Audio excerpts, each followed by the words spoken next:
നമസ്കാരം. ആദംസ് അക്കാദമിയുടെ പുതിയൊരു വീഡിയോയിലേക്ക് എല്ലാവർക്കും സ്വാഗതം. ഞാൻ സുവർണ. NAS ഏപ്രിൽ 2026 SSLC +2 ബാച്ചിലേക്ക് അഡ്മിഷൻ എടുത്തിട്ടുള്ളവർ ശ്രദ്ധിക്കുക. നിങ്ങളുടെ അസൈൻമെന്റ്സിന്റെ സൊല്യൂഷൻസ് ഇന്ന് തൊട്ട് നമ്മുടെ ചാനലിൽ അവൈലബിൾ ആണ്. അപ്പോൾ നിങ്ങൾക്ക് ചാനൽ വ്യൂ ചെയ്തുകൊണ്ട് തന്നെ നിങ്ങളുടെ അസൈൻമെന്റ് പേപ്പറിലേക്ക് പകർത്തി എഴുതാവുന്നതാണ്. അത്തരത്തിലൊരു സൗകര്യം നമ്മുടെ ചാനലിൽ അവൈലബിൾ ആണ് എന്ന് അറിയിക്കുന്നു. കൂടാതെ നിങ്ങൾക്ക് ആർക്കെങ്കിലും NIOSന്റെ ട്യൂഷൻ വേണമെന്ന് തോന്നിക്കഴിഞ്ഞാൽ നമ്മുടെ കോൺടാക്ട് നമ്പറിലേക്ക് വിളിക്കാം. എന്ന് തൊട്ട് നിങ്ങൾ ആദംസിൽ ജോയിൻ ചെയ്യുന്നോ അന്ന് തൊട്ട്, അതായത് ഏപ്രിൽ 2026 SSLC +2 ബാച്ചിൽ അഡ്മിഷൻ എടുത്തിട്ടുള്ളവർക്ക് മാത്രമുള്ള ഒരു ഓഫറാണ്. അന്ന് തൊട്ട് നമുക്ക് 650 രൂപ മാത്രം ഫീസ് പേ ചെയ്തുകൊണ്ട് നിങ്ങളുടെ എല്ലാ സബ്ജക്റ്റുകൾക്കുമുള്ള tuition Google Meet live class വഴി അവൈലബിൾ ആണ് എന്നുള്ളൊരു കാര്യം അറിയിക്കുന്നു. ഹ്യൂമാനിറ്റീസ് ആയിക്കോട്ടെ, കൊമേഴ്സ് ആയിക്കോട്ടെ, സയൻസ് ആയിക്കോട്ടെ, നിങ്ങൾക്ക് ക്ലാസ്സസ് അവൈലബിൾ ആണ്. അപ്പോൾ നിങ്ങൾ ആർക്കെങ്കിലും ഈ പറയുന്നത് പോലെ ഒരു താല്പര്യമുള്ള ആളുകൾ ഉണ്ടെങ്കിൽ തീർച്ചയായിട്ടും കോൺടാക്ട് ചെയ്യണം കേട്ടോ. ഇനി നമുക്ക് അസൈൻമെന്റിന്റെ കാര്യത്തിലേക്ക് വരാം. അതായത് അസൈൻമെന്റ് എഴുതേണ്ടത് എങ്ങനെയാണ് എന്ന് തുടങ്ങിയ കാര്യങ്ങളൊക്കെ ഡീറ്റെയിൽ ആയിട്ട് നമ്മൾ അസൈൻമെന്റ്സിനെ സംബന്ധിച്ചൊരു വീഡിയോ ചെയ്തിട്ടുണ്ട്. അതല്ല, നിങ്ങൾക്ക് കൂടുതൽ സംശയങ്ങൾ എന്തെങ്കിലും ഉണ്ടെങ്കിൽ അത് ഇന്ന് ക്ലിയർ ആവും. കാരണം നമ്മൾ മലയാളത്തിന്റെ അസൈൻമെന്റിന്റെ സൊല്യൂഷനിലേക്ക് പോവാണ്. അപ്പോൾ ക്വസ്റ്റ്യൻ നമ്പർ ഇടേണ്ടത് എങ്ങനെയാണ്, അതുപോലെ ഫേസ് ഷീറ്റ് ചെയ്യുമ്പോൾ ശ്രദ്ധിക്കേണ്ട കാര്യമൊക്കെ ഇവിടെ പറയുന്നുണ്ട്. ഫേസ് ഷീറ്റിൽ നിങ്ങളുടെ പേര്, റോൾ നമ്പർ, സ്റ്റഡി സെന്ററിന്റെ പേര്, സബ്ജക്ട് നെയിം ഇതൊക്കെ ഉണ്ടായിരിക്കണം എന്നുള്ളൊരു കാര്യം ശ്രദ്ധിക്കുക. അപ്പോൾ നമുക്ക് അസൈൻമെന്റിന്റെ ആ ഒരു സൊല്യൂഷനിലേക്ക് പോകാം. അടുത്ത ദിവസങ്ങളിലായിട്ട് അടുത്തടുത്ത സബ്ജക്റ്റുകളുടെ സൊല്യൂഷൻ നമ്മുടെ ചാനലിൽ അവൈലബിൾ ആണ്. അപ്പോൾ വീഡിയോയിലേക്ക് പോകാം. അപ്പോൾ നമ്മൾ സീനിയർ സെക്കൻഡറി മലയാളത്തിൻ്റെ അസൈൻമെൻ്റ് ആണ് ഇന്ന് സോൾവ് ചെയ്യുന്നത്. മലയാളത്തിൻ്റെ കോഴ്സ് കോഡ് എന്ന് പറയുന്നത് 343 ആണ്. പരമാവധി മാർക്ക് 20 ആണ്. എല്ലാ ചോദ്യങ്ങൾക്കും ഉത്തരം എഴുതേണ്ടതാണ്. ഓരോ ചോദ്യത്തിനും അനുവദിച്ചിട്ടുള്ള മാർക്ക് ചോദ്യത്തോടൊപ്പം കൊടുത്തിട്ടുണ്ട്. ഉത്തരക്കടലാസിൻ്റെ ഒന്നാം പുറത്ത് നിങ്ങളുടെ പേര്, റോൾ നമ്പർ, അധ്യയന കേന്ദ്രത്തിൻ്റെ പേര്, വിഷയത്തിൻ്റെ പേര് തുടങ്ങിയവ മുകൾ ഭാഗത്തായി എഴുതുക. അപ്പോൾ നമ്മൾ അസൈൻമെൻറ്റ് ചെയ്യുമ്പോൾ അതിൻ്റെ ഫ്രണ്ട് പേജിൽ എന്തൊക്കെ കാര്യങ്ങൾ കൊടുക്കണം എന്നാണ് ഇവിടെ പറഞ്ഞിട്ടുള്ളത്. മുകൾ ഭാഗത്തായിട്ട് നമ്മൾ പേര്, അതുപോലെ റോൾ നമ്പർ, നമ്മുടെ സ്റ്റഡി സെൻറ്ററിൻ്റെ പേര്, ID കാർഡിലുണ്ടാവും സ്റ്റഡി സെൻറ്ററിൻ്റെ പേര്, അതുപോലെ വിഷയത്തിൻ്റെ പേര്, ഇതൊക്കെ എഴുതി കൊടുക്കണം. അത്തരത്തിൽ നമ്മൾ ഫ്രണ്ട് പേജ് കംപ്ലീറ്റ് ചെയ്തതിന് ശേഷം പിന്നെ അടുത്ത പേജുകളിലായിട്ട് ഈ ക്വസ്റ്റ്യൻസിൻ്റെയൊക്കെ ആൻസേഴ്സ് എഴുതുകയാണ്. ഇവിടെ നമ്മൾ ക്വസ്റ്റ്യൻ പേപ്പർ നോക്കുമ്പോൾ, അസൈൻമെൻറ്റിൻ്റെ ക്വസ്റ്റ്യൻ പേപ്പർ നോക്കുമ്പോൾ റോമൻ നമ്പേഴ്സിൽ ഇവിടെ കൊടുത്തിട്ടുണ്ട് 1, 2, 3 എന്നിങ്ങനെ. അങ്ങനെ നമ്മൾ നോക്കുമ്പോൾ മൊത്തത്തിൽ 6 ക്വസ്റ്റ്യൻസ് കാണാം. അതിൽ തന്നെ സബ് ക്വസ്റ്റ്യൻസ് ഉണ്ട്. ഇതിൽ റോമൻ നമ്പർ കൊടുത്തിരിക്കുന്ന രീതി അനുസരിച്ച് നോക്കിക്കഴിഞ്ഞാൽ ഒന്നാമത്തതിൽ തന്നെ സബ് ക്വസ്റ്റ്യൻസ് 1, 2 അങ്ങനെ ഉണ്ട് അല്ലേ. അപ്പോൾ താഴെ കൊടുത്തിരിക്കുന്ന ചോദ്യങ്ങളിൽ ഒരെണ്ണത്തിന് 40 to 60 വാക്കിൽ ഉത്തരം എഴുതുക എന്നാണ് അവിടെ പറഞ്ഞിരിക്കുന്നത്. അതിൽ സബ് ക്വസ്റ്റ്യൻസിൽ ഫസ്റ്റ് ക്വസ്റ്റ്യൻ, കിളിയുടെ ദൈന്യത ഒരു പാട്ടു പിന്നെയും എന്ന കവിതയിൽ ചിത്രീകരിച്ചിരിക്കുന്നത് എങ്ങനെ? 5ാമത്തെ പാഠത്തെ ബേസ് ചെയ്തിട്ടാണ് ആ ഒരു ചോദ്യം. 2 മാർക്കിനാണ്. അടുത്ത ചോദ്യം, വലിയ കാര്യങ്ങൾ ചിന്തിക്കാൻ ഇംഗ്ലീഷ് തന്നെ വേണം, പൊന്നുരുക്കുകയാണ് പൂച്ചെ എന്ന അധ്യായത്തിലേതാണത്. ഈ പ്രസ്താവന അംഗീകരിക്കാവുന്നതാണോ? എന്തുകൊണ്ട്? പാഠം 17 ആണ്. ഇത്തരത്തിൽ സബ് ക്വസ്റ്റ്യൻസ് തരുമ്പോൾ നമ്മൾ അതിൽ നിന്ന് ഒരെണ്ണത്തിന് മാത്രം ഉത്തരം എഴുതിയാൽ മതി എന്ന് മനസ്സിലാക്കുക. അങ്ങനെ ഉത്തരം എഴുതുമ്പോൾ നിങ്ങൾ മാർജിന് പുറത്ത് റോമൻ നമ്പറിൽ 1 ആണോ 2 ആണോ എന്ന് കൊടുക്കുക. സബ് ക്വസ്റ്റ്യൻ 1 ആണോ 2 ആണെന്നുള്ളത് അതിനകത്ത് കൊടുക്കുക. എന്നിട്ട് നമ്മൾ ആൻസർ എഴുതി തുടങ്ങാവുള്ളൂ. അത് 1 ആണോ 2 ആണോ എന്നുള്ളത് കൃത്യമായിട്ട് കൊടുക്കണം. ഇങ്ങനെ നമുക്ക് ഈ ക്വസ്റ്റ്യൻ പേപ്പർ എങ്ങനെ സോൾവ് ചെയ്യാം, എങ്ങനെ എഴുതാമെന്ന് നോക്കാം. ഞാനിതിൽ നിങ്ങൾക്ക് അസൈൻമെൻറ്റ് എഴുതാൻ പറ്റുന്ന തരത്തിൽ ഓരോ ക്വസ്റ്റ്യൻസ് വെച്ചിട്ടാണ് സോൾവ് ചെയ്തിട്ടുള്ളത്. അത്തരത്തിൽ നമുക്ക് ഒരു സൊല്യൂഷൻ ഈ ഒരു വീഡിയോയിൽ കാണാം. നിങ്ങൾക്ക് സ്ക്രീനിൽ നിന്ന് തന്നെ നോക്കി എഴുതാൻ പറ്റുന്ന പാകത്തിൽ ടൈപ്പ് ചെയ്തിട്ടാണ് ഇതിൽ സൊല്യൂഷൻ കൊടുത്തിട്ടുള്ളത്. ഓക്കെ, അപ്പോൾ നമുക്ക് ഈ റോമൻ നമ്പർ 1 അതിൽ സബ് ക്വസ്റ്റ്യൻസ് 1, 2 കൊടുത്തിട്ടുള്ളതിൽ ഒന്നാമത്തെ ചോദ്യമാണ് ഞാൻ സെലക്ട് ചെയ്തിട്ടുള്ളത്. കിളിയുടെ ദൈന്യത ഒരു പാട്ടു പിന്നെയും എന്ന കവിതയിൽ ചിത്രീകരിച്ചിരിക്കുന്നത് എങ്ങനെ? 5ാം പാഠത്തെ ബേസ് ചെയ്തിട്ടാണ്. 2 മാർക്കാണ്. അപ്പോൾ ഇത്തരത്തിലാണ് നമ്മൾ ക്വസ്റ്റ്യൻ നമ്പർ കൊടുക്കേണ്ടത്. റോമൻ നമ്പർ നമ്മൾ കൊടുത്തു 1, അതുപോലെ സബ് ക്വസ്റ്റ്യൻ്റെ നമ്പറും 1 തന്നെയാണ്. അതുകൊണ്ട് ഈ ഒരു രീതിയിലാണ് ക്വസ്റ്റ്യൻ നമ്പർ കൊടുക്കേണ്ടത്. ഉത്തരത്തിലേക്ക് പോകാം. പക്ഷിയുടെ ചിറക് ഒടിഞ്ഞു പോയിരിക്കുന്നു. ഒടിയാത്ത മറ്റേ ചിറക് ചെറുതായി ഇളക്കി ഒരു പാട്ട് പിന്നെയും പാടി നോക്കാനാണ് കിളി ശ്രമിക്കുന്നത്. ഒടിയാത്ത ചിറക് നോവുമെന്നോർത്ത് ചെറുതായിട്ടാണ് ഇളക്കുന്നത്. ചിറകനങ്ങാതെ പതുക്കെ പണിപ്പെട്ടു പാടുന്ന പാവം പക്ഷിയുടെ ചിത്രം വളരെ ദയനീയമാണ്. വാർദ്ധക്യത്തിലെ നിസ്സഹായതയും കിളിയുടെ പാട്ടിലൂടെ അനുവാചകൻ വായിച്ചറിയുന്നു. കാട്ടുപക്ഷി തൊണ്ടയിടറിക്കൊണ്ടാണ് പാടുന്നത്. ഗാനമൊന്നേറ്റുപാടാൻ ഇണക്കിളി കൂടെയില്ല. കൂട്ടിനായി മറ്റു കിളികളില്ല. സ്വന്തം ശരീരത്തിൻ്റെ ചൂട് നൽകി മുട്ട വിരിയിച്ച് വളർത്തിയെടുത്ത മക്കൾ കൊത്തുകൂടി പിരിഞ്ഞുപോയി. മനസ്സിൽ വെളിച്ചവും ഗാനവും കാറ്റും കുടിയിരുത്തി ആർക്കോ വേണ്ടി പക്ഷി പാടുകയാണ്. വരാൻ പോകുന്ന സന്ധ്യാനേരത്തെ കണ്ണാകുന്ന ദീപത്താൽ ഒഴിഞ്ഞുകൊണ്ട് കൊച്ചുരാപ്പൂവ് ഉണർന്ന നേരത്ത് ചിറകൊടിഞ്ഞ കാട്ടുപക്ഷി ഒരു പാട്ട് പതുക്കെ മൂളുകയാണ്. കാട്ടുപക്ഷിയുടെ രാത്രിയിൽ ഉയർന്നു കേൾക്കുന്ന പാട്ട് കേൾക്കുന്നതിന് വനത്തിലെ മരവും മഴയും കുളിരും നിഴലും പുഴയും കൂടെ കൂട്ടിനുണ്ട്. ആഹ്ലാദവും സ്വപ്നവും കണ്ണീരും ഇഴുകിച്ചേർന്ന പാട്ട് മനുഷ്യൻ്റെ കണ്ണു തുറപ്പിക്കാൻ കൂടെയുള്ളതാണ്. മാമരക്കൊമ്പിൽ തനിച്ചിരുന്ന് ആർദ്രമായി പാടുന്ന പക്ഷി ഒടിഞ്ഞ ചിറകെന്ന വർത്തമാനകാല അവസ്ഥയെയോ ഒടിഞ്ഞ ചിറകിനെന്ത് സംഭവിക്കുമെന്ന ഭാവി അവസ്ഥയെയോ ഓർക്കാതെ എല്ലാം മറന്നിരിക്കുന്ന ചിത്രമാണ് കവയിത്രി വരച്ചു കാണിക്കുന്നത്. അടുത്ത ചോദ്യം. താഴെ കൊടുത്തിരിക്കുന്ന ചോദ്യങ്ങളിൽ ഒരെണ്ണത്തിന് 40 to 60 വാക്കിൽ ഉത്തരമെഴുതുക. 1. ആനയെ വിട്ട് ആടുമേയ്ക്കാൻ ഒരുങ്ങുന്ന നാണുക്കുട്ടിയുടെ ആഗ്രഹത്തോട് സമൂഹം എങ്ങനെയാണ് പ്രതികരിച്ചത്? പാഠം 18. 2 മാർക്കാണ്. 2. 1, 2, 3 എന്ന് വിരൽ തൊട്ടെണ്ണിയ സ്ത്രീയെ കണ്ടപ്പോൾ തീവണ്ടിയിലെ യാത്രക്കാരുടെ പ്രതികരണങ്ങൾ എന്തൊക്കെയായിരുന്നു? പാഠം 21. അതിനും 2 മാർക്കാണ്. അപ്പോൾ ഇവിടെ റോമൻ നമ്പർ 2 നമ്മൾ ഇതിൽ ചൂസ് ചെയ്തിട്ടുള്ളത് 2ാമത്തെ ചോദ്യമാണ്. അതുകൊണ്ട് അതിൻ്റെ ആൻസറിലേക്ക് പോകാം. ഇവിടെ റോമൻ നമ്പർ 2 സബ് ക്വസ്റ്റ്യൻ്റെ നമ്പർ 2 അങ്ങനെയാണ് നമ്മൾ ക്വസ്റ്റ്യൻ നമ്പർ കൊടുത്തിട്ടുള്ളത്. ഉത്തരത്തിലേക്ക് പോകാം. ചിരി, കളി, പരിഹാസം എന്നിവയായിരുന്നു പൊതുവെയുള്ള പ്രതികരണം. 2 കൂട്ടരുടെ പ്രതികരണം പ്രത്യേകം എടുത്തു പറയുന്നു. പുഞ്ചിരി ഒട്ടടക്കുന്ന പട്ടാളക്കാർ, വെൺചിരി കൊണ്ട് പതയുന്ന യുവതികൾ. പട്ടാളക്കാരുടെ പ്രതികരണം ശ്രദ്ധിച്ചാൽ വൃദ്ധയുടെ പ്രകടനം അവരിൽ പുഞ്ചിരി വിടർത്തുന്നു. പിന്നെ അച്ചടക്കത്തിൻ്റെ ഭാഗമായിട്ടാവാം അത് ഒതുക്കുന്നു. അപ്പോഴും പൂർണ്ണമായി ഒതുങ്ങുന്നുണ്ടാവില്ല. ഒട്ടടക്കി എന്നാണ് കവിതയിൽ പ്രയോഗിച്ചിരിക്കുന്നത്. ഇവിടെ നമ്മൾ റോമൻ നമ്പർ 2 സബ് ക്വസ്റ്റ്യൻ്റെ നമ്പർ 2 എന്നുള്ള രീതിയിലാണ് ക്വസ്റ്റ്യൻ നമ്പർ കൊടുക്കുന്നത്. ഉത്തരത്തിലേക്ക് വരാം. ചിരി, കളി, പരിഹാസം എന്നിവയായിരുന്നു പൊതുവെയുള്ള പ്രതികരണം. വൃദ്ധയെ ചിലർ അത്ഭുതത്തോടെയാണ് കണ്ടത്, മറ്റു ചിലർ പരിഹാസത്തോടെയും. ആരും ആ സ്ത്രീയുടെ കഷ്ടാവസ്ഥയോട് അനുഭാവം കാണിക്കുന്നില്ല. ഒരു പാവം വൃദ്ധയോട് കാണിക്കേണ്ട പരിഗണന അവരിൽ ആരിലും ഉണ്ടായില്ലെന്ന് കവി വ്യക്തമാക്കുന്നു. യാത്രക്കാർക്ക് മുഷിച്ചിൽ മാറ്റാനുള്ള ഒരു കൗതുക കാഴ്ച മാത്രമാവുന്നു ആ സ്ത്രീ. 2 കൂട്ടരുടെയും പ്രതികരണം പ്രത്യേകം എടുത്തു പറയുന്നു. പട്ടാളക്കാരുടെ പ്രതികരണം ശ്രദ്ധിച്ചാൽ വൃദ്ധയുടെ പ്രകടനം അവരിൽ പുഞ്ചിരി വിടർത്തുന്നു. പിന്നെ അച്ചടക്കത്തിൻ്റെ ഭാഗമായിട്ടാവാം അത് ഒതുക്കുന്നു. അപ്പോഴും പൂർണ്ണമായി ഒതുങ്ങുന്നുണ്ടാവില്ല. ഒട്ടടക്കി എന്നാണ് കവിതയിൽ പ്രയോഗിച്ചിരിക്കുന്നത്. 2 ചെറുപ്പക്കാരികൾ. അടക്കമുണ്ടാവുക എന്നത് അവരെ സംബന്ധിച്ചിടത്തോളം അസ്വാഭാവികമാണല്ലോ. വൃദ്ധയുടെ പെരുമാറ്റം കണ്ട് വെളുത്ത ചിരി അവരിൽ നിന്ന് നുരഞ്ഞു പൊന്തുക തന്നെ ചെയ്യുന്നു. അവർക്ക് ചിരി പൊഴിഞ്ഞു എന്നല്ല, ചിരി കൊണ്ട് പതഞ്ഞു എന്നാണ് കവിയുടെ പദപ്രയോഗം.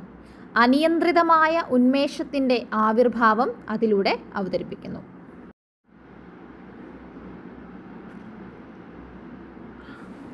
മൂന്നാമത്തെ ചോദ്യം നോക്കാം. താഴെ കൊടുത്തിരിക്കുന്ന ചോദ്യങ്ങളിൽ ഒരെണ്ണത്തിന് 40 to 60 വാക്കിൽ ഉത്തരം എഴുതുക. 1. മനുഷ്യപുത്രി എന്ന കഥയിൽ ഗോവിന്ദൻകുട്ടിക്ക് അപരാധബോധം മനസ്സിൽ വളരാൻ ഇടയായത് എന്തുകൊണ്ട്? പാഠം 4നെ ബേസ് ചെയ്തിട്ടാണ്. അടുത്ത ചോദ്യം, തീവണ്ടി ആപ്പീസിൽ കിടക്കുന്ന തൊഴിലാളിയുടെ ദൈന്യാവസ്ഥ കവി അവതരിപ്പിക്കുന്നത് എങ്ങനെ? ഇതിൽ രണ്ടാമത്തെ ചോദ്യം, തീവണ്ടി ആപ്പീസിൽ കിടക്കുന്ന തൊഴിലാളിയുടെ ദൈന്യാവസ്ഥ കവി അവതരിപ്പിക്കുന്നത് എങ്ങനെ എന്നുള്ള ചോദ്യത്തിനാണ് ഉത്തരം എഴുതിയിരിക്കുന്നത്. 2 മാർക്കിനാണ്. നമുക്ക് ഉത്തരത്തിലേക്ക് പോകാം. മൂന്നാമത്തെ ചോദ്യമാണ്. സബ് ക്വസ്റ്റ്യൻ്റെ നമ്പർ 2 ആണ്. അതുകൊണ്ട് ഇത്തരത്തിൽ ക്വസ്റ്റ്യൻ നമ്പർ കൊടുക്കുക. ഉത്തരം, തീവണ്ടി പോകാത്ത ഒരിടത്തേക്കാണ് അയാളുടെ ആ ആയാസപൂർണമായ യാത്ര. മറ്റ് യാത്രക്കാരെ പോലെയല്ല ഈ മനുഷ്യനെന്ന് കവി സൂചിപ്പിക്കുന്നു. ദീർഘയാത്രയ്ക്കൊരുങ്ങി നിൽക്കുന്ന മരണത്തിലേക്കുള്ള യാത്ര എന്ന് ബ്രാക്കറ്റിൽ കൊടുക്കുക. അയാൾക്ക് കുപ്പായമോ കുടയോ മാറാപ്പോ വിരിപ്പോ ചെരിപ്പോ ഇല്ല. ആകെയുള്ളത് അരയ്ക്ക് ചുറ്റിയ ഒരു കീറ തുണി മാത്രമത്രേ. മരണം പരലോകയാത്രയാണെന്ന കൽപ്പന വികസിപ്പിക്കുകയാണ് കവി ഈ ശ്ലോകത്തിൽ ചെയ്യുന്നത്.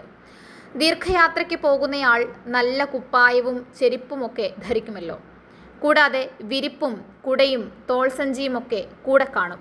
പക്ഷേ തിരിച്ചുവരവില്ലാത്ത യാത്രയ്ക്കൊരുങ്ങിയിരിക്കുന്ന പാവത്തിൻ്റെ ആകെയുള്ള സമ്പാദ്യം താൻ ഉടുത്തിരിക്കുന്ന തുണി മാത്രമാണ്. അതോ കീറിപ്പറഞ്ഞതും. മുതലാളിക്ക് വേണ്ടി അവസാന കാലം വരെ പണിയെടുത്തിട്ടും സ്വന്തം കുടുംബം കരകയറ്റാൻ കഴിയാതെ മരണവും കാത്തുകിടക്കുന്ന മനുഷ്യൻ്റെ ദരിദ്രാവസ്ഥ എത്രമേൽ ദയനീയമാണെന്ന് കവി ഇവിടെ വിശദീകരിക്കുന്നു.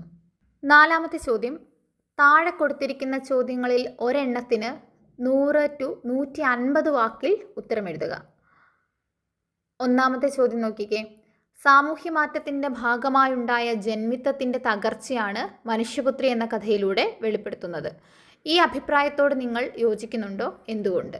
പാഠം 4 ആണ് ബേസ് ചെയ്തിരിക്കുന്നത്. അടുത്ത ചോദ്യം, മാപ്പ് എന്ന കവിതയിൽ തൊഴിലാളികളുടെയും മുതലാളിമാരുടെയും ജീവിതാവസ്ഥകൾ തമ്മിലുള്ള താരതമ്യം വള്ളത്തോൾ അവതരിപ്പിക്കുന്നത് എങ്ങനെ? പാഠം 6നെ ബേസ് ചെയ്തിട്ടാണ്. ഇതിൽ നമ്മൾ 2ാമത്തെ ചോദ്യമാണ് തിരഞ്ഞെടുത്തിട്ടുള്ളത്. ഉത്തരം നോക്കാം.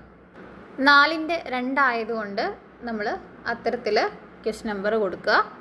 പ്രഭുക്കന്മാർ വിശിഷ്ട വിഭവങ്ങൾ ആസ്വദിച്ചുകൊണ്ട് മണിമേടകളിൽ സുഖിച്ചു ജീവിക്കുന്നു. അവർക്ക് സ്വർഗീയ സുഖങ്ങൾ ഒരുക്കുവാൻ കഠിനാധ്വാനം ചെയ്തവരോ വിശപ്പിൽ നീറി എവിടെയെങ്കിലും വീണ് മരിച്ചു പോകുന്നു.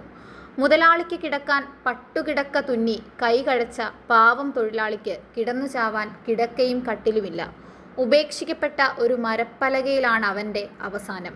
നിരന്തരം അധ്വാനിക്കുന്ന തൊഴിലാളിക്ക് പട്ടിണിയും കഷ്ടപ്പാടും മാത്രം.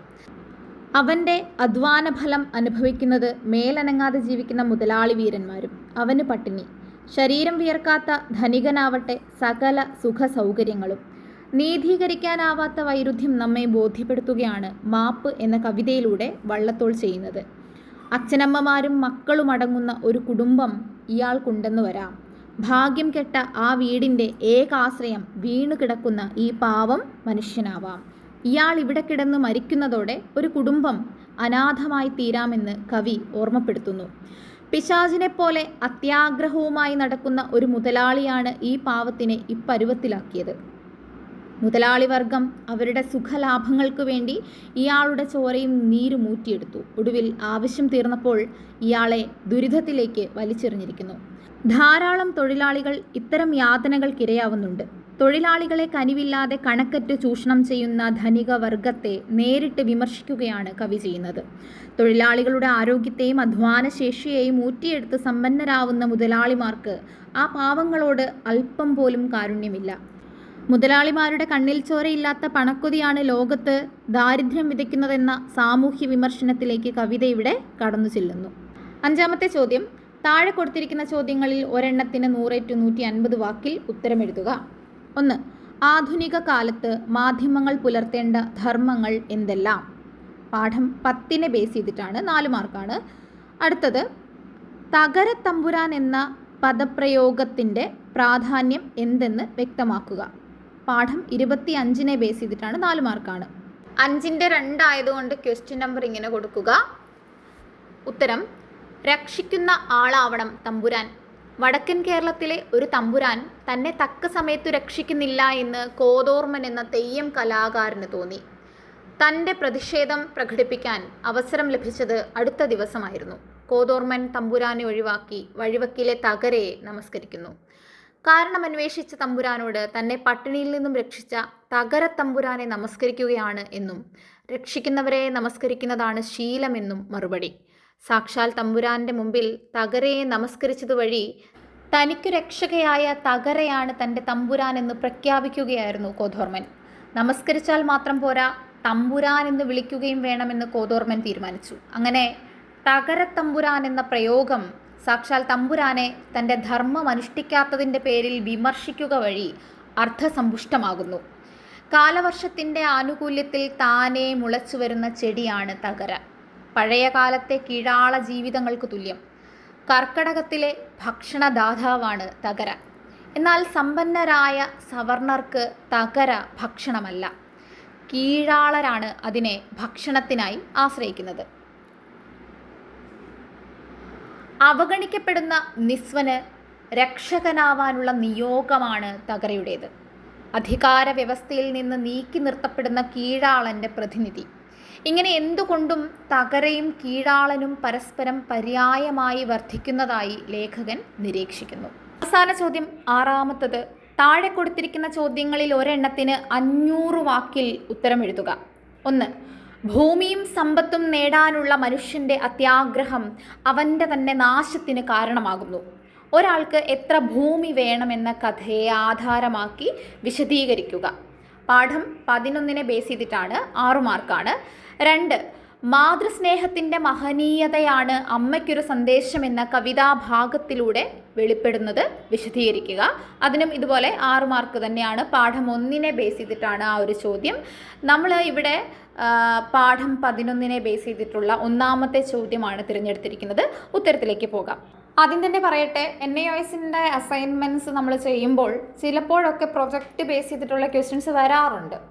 ഇവിടെ സാധാരണ നമ്മൾ ഒരു ചോദ്യോത്തരം രീതിയിൽ തന്നെയാണ് ഇവിടെ അങ്ങനെ അന്വേഷിച്ച് ഉത്തരം കണ്ടെത്തുന്ന തരത്തിലുള്ള ഒരു പ്രൊജക്റ്റ് രീതിയിലൊന്നും അല്ല ഈ ഒരു ചോദ്യം ചോദിച്ചിരിക്കുന്നത്. അതുകൊണ്ട് അനാവശ്യമായിട്ട് പ്രൊജക്റ്റൊന്നും എഴുതേണ്ട കാര്യമില്ല. ഓക്കെ, 6 എന്ന് നമ്പർ കൊടുത്തിട്ട് തന്നെ എഴുതിയാൽ മതി. അപ്പോൾ 6 എന്ന് റോമൻ നമ്പർ കൊടുക്കുക. അതിൻ്റെ 1 നമ്മൾ ചൂസ് ചെയ്തിട്ടുള്ളത് അല്ലേ. ഉത്തരത്തിലേക്ക് പോകാം. റഷ്യൻ സാഹിത്യകാരനായ കൗണ്ട് ലിയോ ടോൾസ്റ്റോയിയുടെ പ്രസിദ്ധമായ ഒരു കഥയാണ് ഒരാൾക്ക് എത്ര ഭൂമി വേണം. മനുഷ്യൻ്റെ ഒടുങ്ങാത്ത ദുരയുടെ ദുരന്തമാണ് കഥയുടെ കാതൽ. 1856 റഷ്യൻ വെൽത്ത് എന്ന പ്രസിദ്ധീകരണത്തിലാണ് ഈ കഥ ആദ്യമായി വെളിച്ചം കണ്ടത്. ഒരൊറ്റ അനാവശ്യ വാക്കുപോലും ഇല്ലാത്ത രചന, വളരെ സത്യസന്ധവും വ്യതിരിക്തവുമായ ഒരു സംഗീത പരിപാടി പോലെ ഹൃദ്യം. വളരെയധികം ഉള്ളടക്കം, വളരെ കുറച്ച് വാക്കുകൾ, അവസാനം വരെ എല്ലാം തൃപ്തികരം.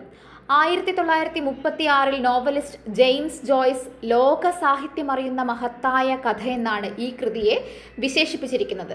ടോൾസ്റ്റോയിയുടെ ധർമ്മോപദേശ ചിന്തകളെ ആവിഷ്കരിക്കുന്ന ഈ കഥയിൽ ഋഷിതുല്യനായ ടോൾസ്റ്റോയിയുടെ സാന്നിധ്യം അനുഭവപ്പെടുന്നുവെന്ന് നിരൂപകർ അഭിപ്രായപ്പെടുന്നു. ഇതൊരു 6 മാർക്കിൻ്റെ ചോദ്യമായതുകൊണ്ട് തന്നെ ഒരു നല്ല ഇൻട്രൊഡക്ഷൻ വേണം. അതുകൊണ്ടാണ് അത്തരത്തിലൊരു ഇൻട്രൊഡക്ഷൻ നമ്മൾ കൊടുത്തത്. ഇനി ഉത്തരത്തിലേക്ക് വരാം. ഭൂവുടമയും ധനികനുമാകാനുള്ള മോഹം പാഖാം എന്ന കർഷകനെ കൊണ്ടുചെന്നെത്തിച്ചത് വലിയ ദുരന്തത്തിലേക്കാണ്. എത്ര തന്നെ സമ്പത്ത് നേടിയെടുത്താലും ഒരു മനുഷ്യന് ആവശ്യം 6 അടി മണ്ണ് മാത്രമാണെന്ന പരമമായ സത്യം ഒരാൾക്ക് എത്ര ഭൂമി വേണം വായനക്കാരിലേക്ക് എത്തിക്കുന്നു. എത്ര സമ്പാദിച്ചു കൂട്ടിയാലും പോരാ എന്ന അവസ്ഥ, ലോകം മുഴുക്കെ പിടിച്ചടക്കാനുള്ള ആർത്തി, ഇതായിരുന്നു പാഖാമിൻ്റെ അതിമോഹം. കൂടുതൽ നേടി കോടീശ്വരനാകാനുള്ള അയാളുടെ മോഹം അയാളെ ആപത്തിൽ ചാടിച്ചു. അത് അയാളുടെ ജീവൻ പോലും അപകടത്തിലാക്കി.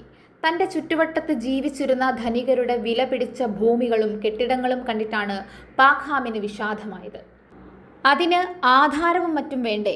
നിങ്ങളുടെ കൈവശം ഭൂമി ധാരാളമുണ്ടെങ്കിലും എൻ്റെ പണസ്ഥിതി അനുസരിച്ചല്ലേ വാങ്ങാൻ പറ്റൂ.